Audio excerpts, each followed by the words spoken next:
नमस्कार मित्रांनो, भूजलधारावर मी प्रशांत आपलं स्वागत करतो. मित्रांनो, ही ती पाण्याची लाईन आहे.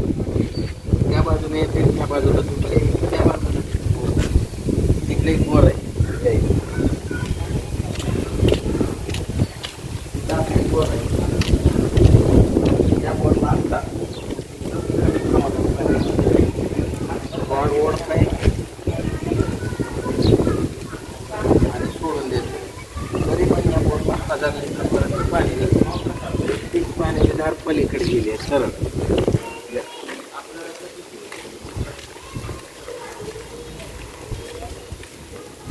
तिथं तीच पाण्याची धार आहे, पण ह्या बाजूला तुटलेली धार आहे. मी जसं सांगतो 11 इंच रॉड ओढून घेईल आणि पुन्हा एक 10-15 सेकंदाने सरळ होऊन जाईल.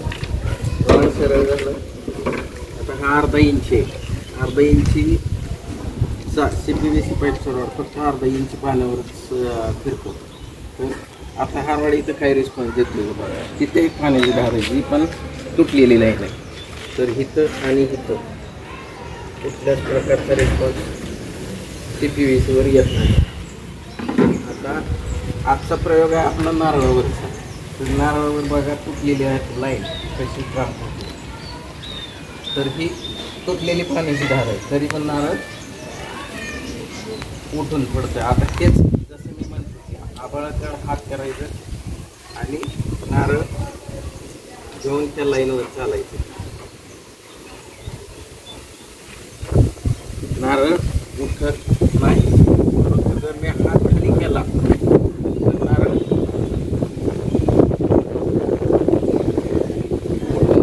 कारण ह्या दोन्ही पण दार तुटलेले आहेत. ह्या दोन्ही दार तुटलेले आहेत, त्यामुळं इथं त्यानुसार आपण एक बाजूला उभारलं तिथून पाण्याची धार आहे. तर पाण्याच्या धारेवर जर मी असा तिरका हात नेला तर नारळ उठून पडते. पुन्हा असा तिरका हात नेला तरी नारळ उठून पडते.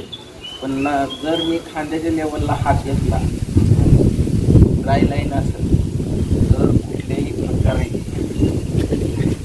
लाईनला रिस्पॉन्स येत नाही. तोच जर हात मी तिरका घेतला तर नारळ उठून पडते. असा तिरका घेतला तरी नारळ उठून पडते. परंतु स्ट्रेट लाईनमध्ये तुम्ही घेतला खांद्याच्या लेवलला तर नारळ कुठल्याही प्रकारे उठून पडत नाही.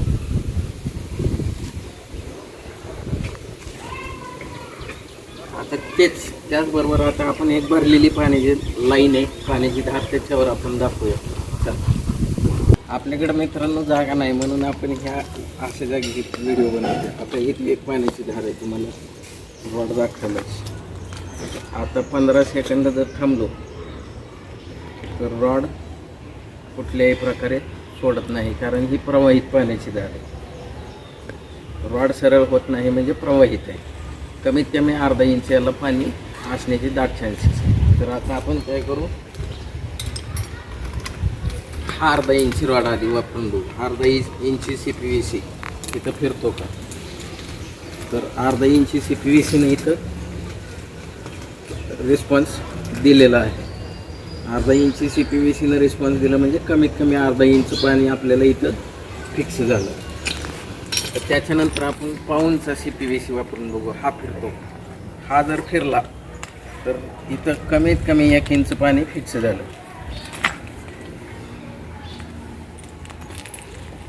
तर इथं पाऊणचा पण CPVC फिरतोय म्हणजे इथं आता कमीत कमी बोर जर झाला ह्या लाईनवर तर कमीत कमी 1 इंच पाणी आरामात मिळणार आहे.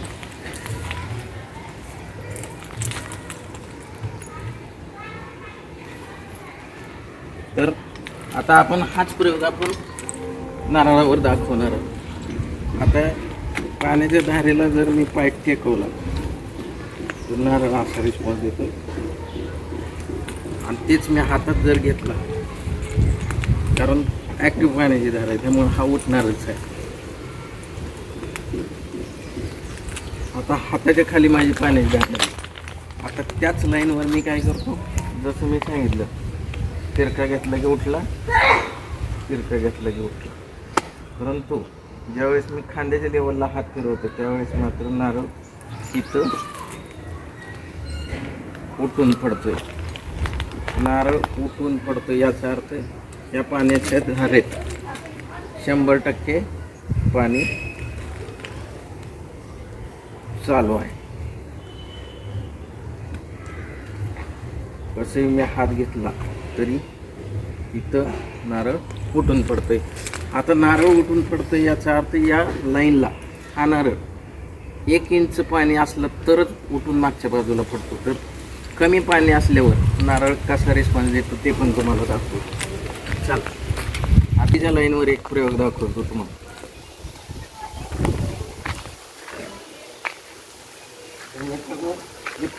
आवाज जातो मित्रांनो, माझ्या पायाखाली एक पाण्याची धार आहे आणि ह्या विहिरीला या बाजूनं पाणी चालू आहे. तर ही धार आता ॲक्टिव्ह आहे. विहिरीतलं पाणी दाखव.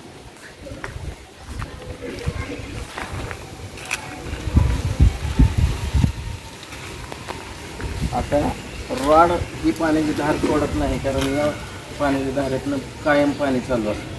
कमीत कमी अर्धा इंच पाणी असेल तर हा रॉड खेचून जातो. आता हा अर्धा इंची CPVC हा फिरतो का बघू. जर हा फिरला तर कमीत कमी अर्धा इंच पाणी इथं फिक्स झालं. अर्धा इंची CPVC इथं फिरलेलं आहे, म्हणजे याला अर्धा इंच पाणी फिक्स आहे. आता पाऊण इंची CPVC, पाऊण इंची CPVC इथं फिरतो का आपण पाहायचं. इथं मित्रांनो पाऊण इंची, हा अर्धाचा आहे, हा पाऊणचा. इथं अर्धाचा CPVC फिरतोय पण पाऊणचा फिरत नाही, म्हणजे याला अर्धाच्या वर पण 1च्या आतलं पाणी आहे. तर अशा लाईनवर नारळ कसा रिस्पॉन्स देतो बरं. पुढे त्या लाईनवर आता नारळ उठून पडतोय टच केल्यावर. आता आपण काय करू, खांद्याच्या लेवलला हात फिरवतोय, बघा नारळ किती रिस्पॉन्स देतोय.